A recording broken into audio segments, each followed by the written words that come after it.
மனிதர்களையும் ஜின்களையும் உள்ள வருத்தப்பட்ட ஷைத்தானுடைய தீங்கை விட்டும் எங்கள் இறைவனே உன்னிடம் பாதுகாவல் தேடுகிறோம்.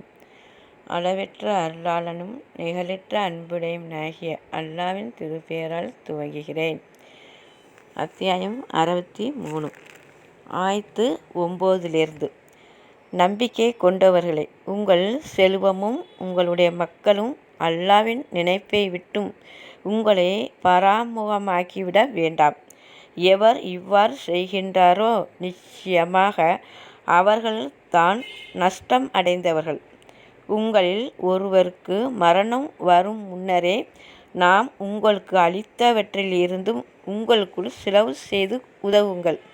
என் இறைவனே, என் தவணையை எனக்கு சிறிது பிற்படுத்த கூடாதா? அப்படியாயினும் நான் சத்தியத்தின் அளவின் நன்மை செய்வதில் ஒருவனாக ஆகிவிடுவேன் என்றும் கூறுவான். ஆனால் அல்லாஹ் எவருக்கு தன் தவணை வந்துவிட்டால் பிற்படுத்த மாட்டான்.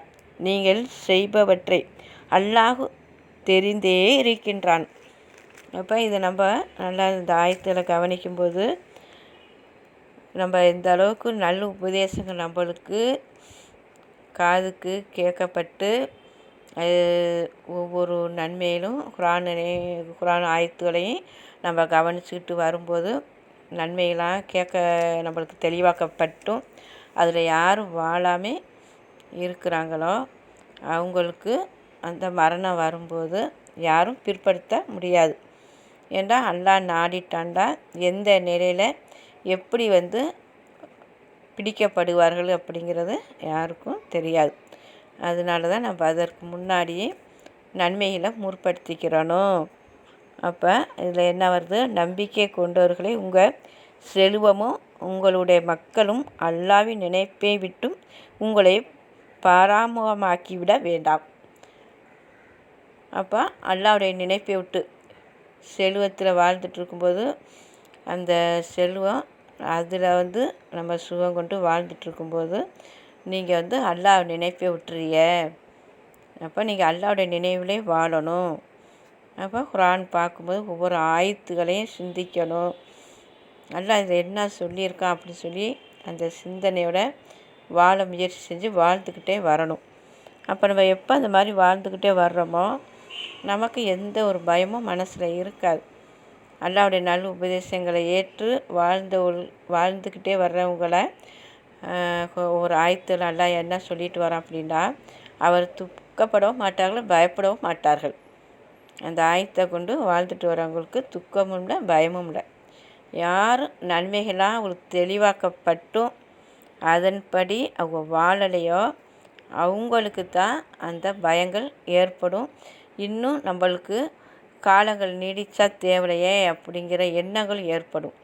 ஆனால் யாரை அல்லாவுடைய அந்த உள்ளட்சத்தோடு வாழ்கிறாங்களோ அவங்களுடைய ஆயுள் காலம் நன்மைகள் எடுத்து உரைக்கத்தான் வேணும்னு நினைப்பாங்களே தவிர உலக சுகப்போக்கி வாழ்க்கைக்கு அவங்களுக்கு அந்த எண்ணங்கள் ஏற்படாது. அப்போ அவங்களுக்கு எந்த ஒரு பயமும் இருக்காது.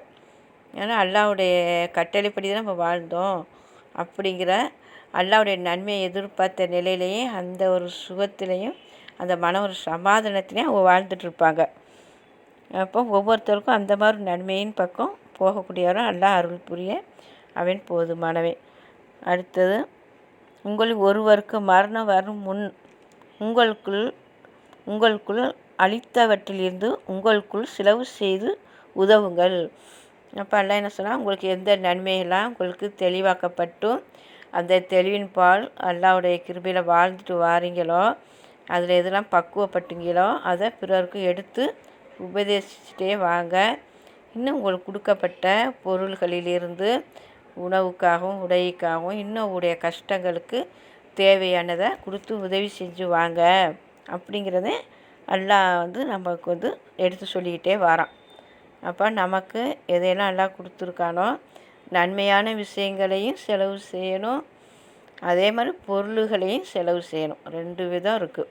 அந்த 2 விதங்களையும் நம்ம செலவு செய்யணும். இப்போ நன்மைகளை கேட்டுட்டு நம்ம மட்டும் வாழ்ந்தால் போதும் அப்படின்ட்டு நம்ம அந்த எண்ணம் கொள்ளாமல் பிறருக்கும் நம்ம கொடுத்து அதை பக்குவப்பட்ட நிலையில் அல்லாட்டே நம்ம அல்லா மேலே நம்பிக்கை கொண்டு வாழ்ந்துட்டு வருவோம்.